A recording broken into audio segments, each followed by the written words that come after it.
Thanks for staying with us. So the biggest news this morning is the new king of the United Kingdom, King Charles, recently crowned over the weekend. Everybody was watching it. It was one of the most talked about. It wasn't so much about the coronation, but all the various factors around the coronation. More importantly, his queen. She was the queen consort, and now she's officially the queen. A lot of conversations around the fact that this was Camilla that was highly criticized, especially even during King Charles's marriage to Diana, how she was this side chick that finally became queen. The other factors concerning around all the world leaders that showed up, those who were sick, who carried themselves in their crutches and all that to be there. The performance by Tiwa Savage, the fact that the display of culture and tradition that we saw and the place of culture and modernization. What are your thoughts on all that took place over the weekend? Who would like to go first? So, let me... I feel like, you know, the procession, the pomp, as in the horses, and I felt like it was such a beautiful thing. I only saw it on Instagram. I didn't sit down to watch the entire clip of how it happened because I felt like I'm a Nigerian. I'm not going to let my mind spend my time, invest my time into watching the culture. We watch their movies. But let me explain where I come from. So my perspective is that we should be reminded about the importance of ritual processes and procedures and the fact that it is 1,000 years old. Because the chair is sat on, that's the same chair every other king. For the past 1,000 years, when we are coronating our king, we follow this procedure. And we've gone to a place in Nigeria where of course, we don't revere our things. But I've seen the Sultan's ceremony. We don't need to pay. Because what media house in Nigeria we're expecting is that the person about to be crowned should pay for media airtime. No, you honor your kings. If we're having a new sultan being wrapped, everybody should carry, it's usually days of festivity, the Durban, beautiful display of culture that our children don't see. Well, our children will see this because it is trending. Atuwashe's ceremony was very beautiful, yeah. He displayed a lot of Christendom in the process, which is not his core culture. But it was a beautiful ceremony, but we did not make it trend as much as we should. So I think that it is important that we have this conversation, but we remind ourselves that we have an identity. You cannot deny the British identity when you see that coronation. They put their culture to the world. Right. Nigerian identity should also be put to the world whenever we have the opportunity to process. Bisi, what are your thoughts? Or Mariam would like to go. Thanks. Okay, yes. So I stopped everything and I watched it, and I watched as much as I could, because for me it was just a celebration of culture, culture that has been preserved, sustained, and as Maria used earlier, branded, you know, into modern times. And I remember the question I was asking my husband. I was saying, so for me, I'm more familiar with, you know, the northern turbaning, and it's always there. But I was saying that everything with the coronation is so organized. You know, everybody knows their place, what they're meant to say, and things like that. But from what I have seen here in Nigeria is that there's a lot of commotion that happens. And we've been doing this too for many, many years. So I'm like, what are we doing? Why can't we organize ourselves too? Why can't we brand it as well? So that it comes across as more, you know, like appreciate the awesomeness. You know, that we are thinking it through. It's not every time that we'll just come and just, hey, horses flying everywhere, everybody's doing, hey. But is the confusion our culture, Mariam? No, it's, well, I won't say it's our culture. I would just think that civilization, see, the British as well have had a period of time where they were just refine themselves, and that's what I would like to see more of. I think we still have a respect. We do have respect for our culture. And if we want to compare it to how well, how big it's celebrated, we need to also understand that the United Kingdom, the English, the British people, they own world media. So for us, with the media that we have, you know, the more we own that kind of media, the more we influence the world, the more our culture will be seen around the world. Today, I mean, yesterday, we had a Tiwa Savage stand, you know, during that concert. It wasn't like that 70 years ago when his own mother, you know. So it's just that over time, we will see more of that. We should be more appreciative of what we have. Yeah. We have a beautiful culture. I cannot just wait for when we will do something and the whole world is just, and you know, still to watch. we'll stand at an attention to just watch us, and then we'll have all these Oyinbo people come and dance for us during our own concert. Do you think that? So, okay, let me come to you, BC. What are your thoughts on this? Oh, okay. So, congratulations to King Charles. Yeah, congratulations to him. He's not my problem right now. Nigeria has a lot that we need to look into. So I didn't watch. I didn't even know anything was happening. I was rolling on my bed. Really? But from the few clips I saw on social media, I like the fact that you know, they keep appreciating their culture. They keep showing their culture to the world. They keep getting people to, you know, fall in love with what they present and also how they present it. I know that it's not like we're rowdy people, so to speak, but it's just that we haven't learned how to plan effectively. That's just the problem. Everything is usually done in a hurry. If Nigerians can take time, like when I was working in an international organization, even as a school, before we do our Christmas show, we rehearse for weeks. These are children between colonialists came here. What they do is to subdue, push down the culture of the colonized, and then put their own forward. And that's what happens generally when you take over somebody. You know, you own that person and you want the person to do things your own way. They've done that, they've gone. We're still reaping the, will I say, consequences or repercussions of what they have done in a way that we really have lost some of our culture. We do not even understand our identity anymore. I think it's time now for Nigerians to begin to look inwards. We need to begin to tell our own stories. We need to begin to go back to our own cultures. I'm starting up a conversation with my father because I want to find out who my real ancestors are. I want to know who they worshipped at the time that they worshipped, I saw some of the practices growing up anyway, but I've forgotten most of them. So it's a conversation I'm opening because I want to know my roots. And I think Nigerians have gotten to that point where we need to go back to our roots, know who we are, know some of the cultures that we want to preserve, and then start rebranding it for not just the world. You see this meditation we're doing today, this yoga, whatever they call it that we're doing today, it's an Eastern culture. It's been rebranded and repackaged and sold to us, and everybody's jumping up and down, let's meditate, let's do yoga, let's do this, let's do that. And it seems like it's new age. It's not new age. These people have been doing it for thousands of years. What can people say that we have learned from Africa, taken from Africa, that has been the practice for thousands of years, that has helped in their spirituality to settle them, to make things better? Nothing. So we need to look inwards. And Africa was a rich spiritual place before the colonialists came. We cannot allow other people to, you know, shine their own light and then make us look like it's only darkness we have. I like that. I like that. So it's an opportunity for us, again, as I said, to look within. But there's so many solutions that Africans do provide, but we've not been properly articulated. That's why we don't trust it. It hasn't earned the respect for Nigerians, because we just wonder, how did this happen? How did you do this and this happened? You know, but the other points concerning this event I'd like us to touch on, the Camilla part of it. Are we going there Well, should we go there? We don't have that much time. It's Monday.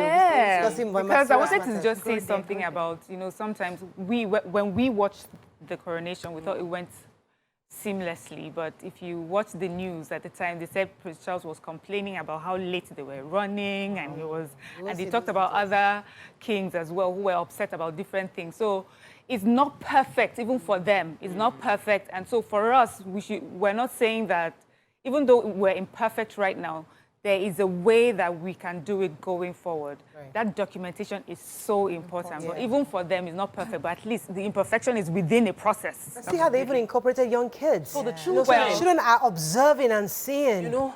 Somebody was saying, a parenting coach I follow online was saying that when you say you are raising your children to be royalty, look at, so of course, they still yawned, they still talked a bit, but those kids stood. I was like, they stood for a long time. Practice. They knew what they were going to do, and they comported themselves in a way that was beyond what you'd expect from children that age. And that's because they were brought up with the mindset and the responsibility of this is your grandfather's coronation. Yes. You are a royal kid. You have to be. We have that You have to too. look this way, and I know. We have that. So I'm our just children highlighting. Yeah. So it's that we important should- for us to yes. just They do. Children born in those Yes. circumstances and families in Have that, Nigeria yes. have that as well. They know what's expected of them being from that kind But of did you know that King Charles himself actually specifically asked for 12 artists? So I'm just, Tivasa was probably one of it. He specifically asked for 12, and they were the ones that performed, including Tivasa. So I'm sure he requested for her too.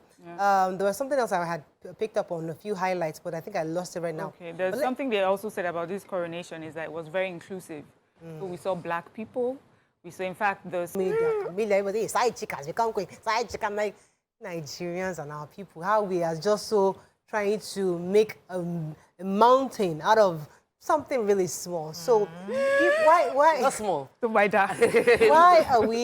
why do you think people paid a lot of attention on the Camilla story? Because this is a woman that I hardly ever see her speak. She's just been one of this person that I've not seen her in the outside. Not the way she's not Diana. You know how Diana was, and we planning knew to who be. Diana was, you know, as a child. Well, Camilla is only unless of those who are probably following, particularly the monarch or those who live in the UK might know more of her. But those of us on the outside were still okay. We just know she's there, Sha. What's your own input on Camilla and this fact that now all her like Nigerian way, all her enemies that said she would never get there, she has gotten there and in the presence of her enemies. Oh my God! God has elevated when her they to put that crowd on her head, there was the way she was doing her hair, like you know, like in my mind, I'm like, she's saying, "You think after all the noise, here I am. The crowd is up her head. Look at my eyes very well." I just felt that that's what she was saying. She even had such a huge smile. You know, they can be quite solemn. She had a huge smile on her face, like, yeah, She's been I there have for won. years. But for me, this conversation about side chick or no side chick, I have said this before, and I'll say it again. It's the man that determines who his side chick is. Yeah. He determines who his side chick is, whether you are in the outside or in the inside. He's the one that will tell you, you are the side chick and you are the number one. Simple and short. Now, having said that, the reason why it's such a topic, and it's not just here in Nigeria, I've heard many talk shows already across the world, they're talking about it, is because there's something about marriage that's supposed to give you, what's the word I'm looking for? Oh. Yes, something like that, you know. And the side chick in the end is supposed to lose. She's supposed to lose out, you know. So and then here we have this beautiful girl at the time, Princess Diana. She seemed to have everything. She was beautiful. She looked good for the camera. She was, you know, doing so much for humanity as well. Beautiful sons. And then we have this man who decided to be with this older woman, who, in the eyes of the media and the world, was not even anywhere close in beauty, you know, to the wife that he had at home. So all the things that should have marked her wrong is what we're looking for. You know, we like to insert ourselves in stories because we hope that it tells our own story. That, okay, when you hear married women say, well, I am the married one, it's supposed to give you some advantage. And we have seen that theory being broken before our faces. Like, this is the thing that we're supposed to hold on to. That would mean that if we go this certain path, this is how we will end up with the fairy tale. But obviously, on a huge, grand scale like this, you know, it shows us that the theory is not always true for everyone. Everybody. So for me, the only theory I would take away is the side chick is determined by the man, whether you're a wife or on the outside. What are your thoughts on this topic? So I want to quote a lady I follow on Facebook, Ronke, and she was like, the main chick. She said, the main chick who became a side chick and later regained her status as the main chick. Seemed like the story of Camilla.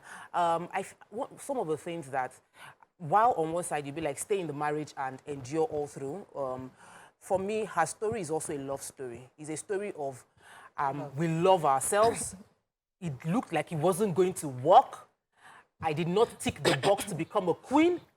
And several decades later, our love stood the test of time. So that's another perspective of the story.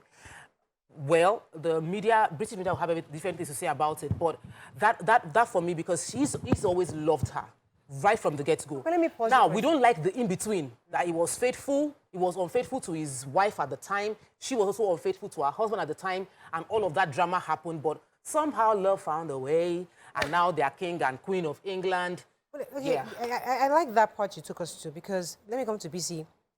A woman loved a man. For whatever reason, that man went to marry somebody else, right? Now, is this woman supposed to just wait? She married first. No, I'm just saying, like, are you supposed to hope in anticipation at some point that this my husband that has gone to marry, or this love of my life, that's gone on to marry somebody else, and they've now become the world loves this couple, but he's my true love. So, question is, when women are in this situation where Camilla was, while Charles was married to Diana, having 2 children, doing all that, what should women in this situation do? In between that we can't even explain with human mind. And I've seen people who have found each other, falling in love. They're not able to marry for some reason. So probably the family is saying, this person is not a royal, we can't allow you do this. But the man's heart is there. And I also take us back to the scriptures. We remembered Jacob, who wanted Rachel. And the father said, no, you can't have Rachel because Rachel is younger. Leah has to go first. And he had to serve extra. After serving for Leah, he had to serve another extra to get Rachel. And even when they both came to the house, he mistreated Leah. His heart was with Rachel. Yeah. The reason God decided to bless Leah with more children, you know, as a way of compensating. I've also known that once a man falls in love with somebody, except his death that takes that person away, it's really difficult for the man to just, you know, move on. Even if the person goes ahead, gets married, that love for the man is always usually there. So, in fact, when I get home now, I'll go and ask my husband, are you sure that I am your main and your side chick together? Or I am the side chick in the house and there's a main, you know, it's only a man, like Miriam said, only a man would decide who is the main and who is the side chick. And however life treats you as a woman, if your love decides to marry somebody else for maybe family reasons and all that, I wouldn't advise you to wait, but some people don't mind, even if they are getting into other relationships, their heart is still, in fact, we had somebody we coached recently, she's in a married homo, her husband's house. But anytime she talks about the ex. And the excitement, she will stand up, while we're having a conversation, she'll stand up, she's talking, she's dramatizing about the ex. I'll be pinching myself, my other coach will pinch me.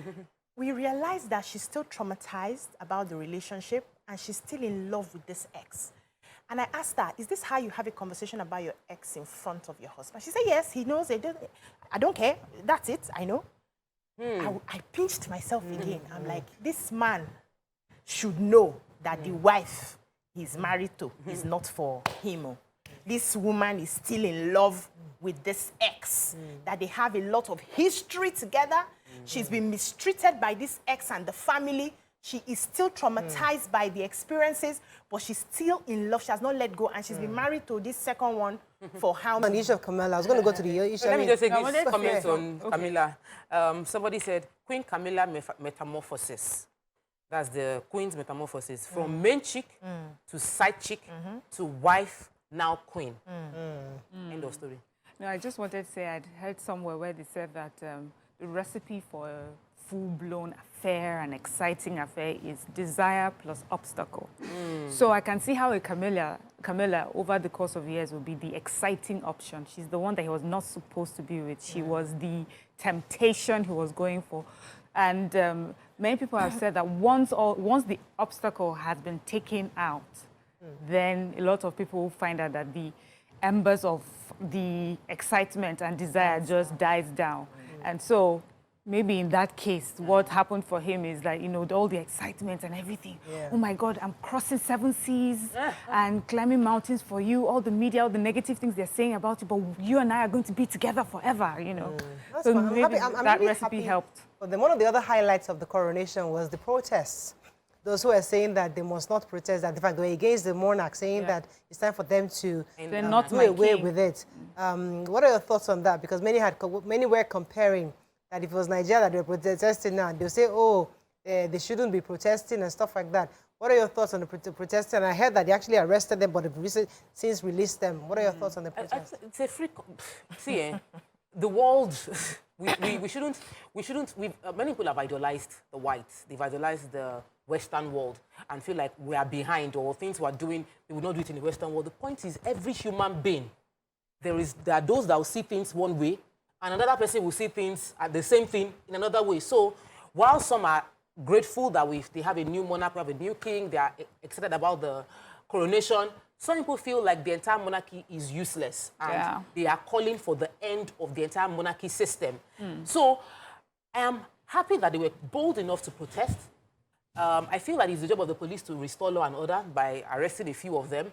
And in a proper society, thankfully, they were released. So maybe what we should learn is, if we arrest protesters in Nigeria, you don't need to wait for a long time. Arrest to just quell the protest, but quickly as well release them. And what of this lady, Eva Omagbome? She's the global communication strategist to the king. She's looking in a Nigerian regalia. I mean, it was good to see her also in the procession. Guess, you want to say something? I was going to say about the protest. Oh, sorry. Yes.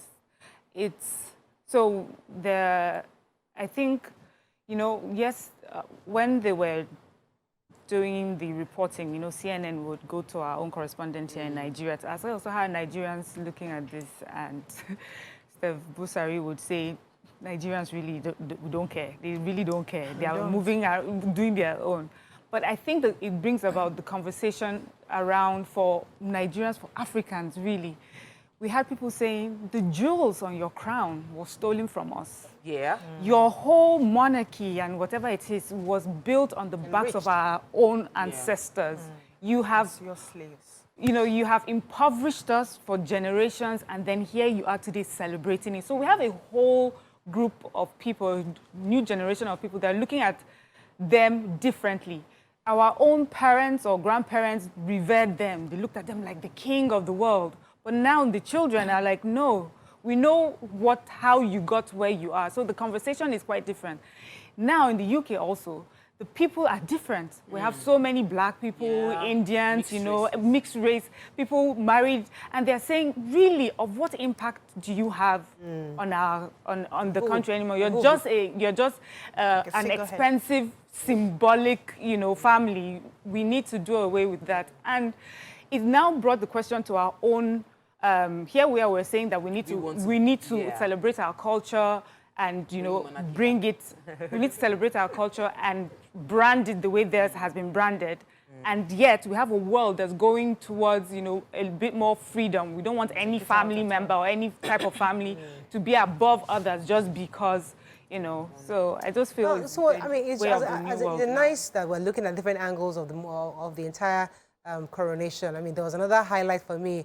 The golden orb used for the coronation by the monarch was carried by a Nigerian woman, Elizabeth Anyonwu, who decided to tie a headgear instead of wearing a hat. So that also was there in there. So it was so many very colorful, very colorful in the different cultures. So it's also bringing together all the various countries they had colonized, and somewhere you could see the display from different cultures. I mean, I think it was beautiful to watch. But again, as I said, there are other issues that have been raised by different quarters. It's an opportunity for us to also celebrate ours. My heart did somehow. Yeah, there's been, so, I mean, Africa was represented somewhat, I mean, people were there, Indians, but the thing is that it was still pronounced. The British culture was still pronounced, and it's just a reminder of where we're coming from, which is what Mariam reminded us. So the conversation of this generation is different from what our parents, because I know my husband's mother still remembers when the Queen came to Nigeria. She was one of the little kids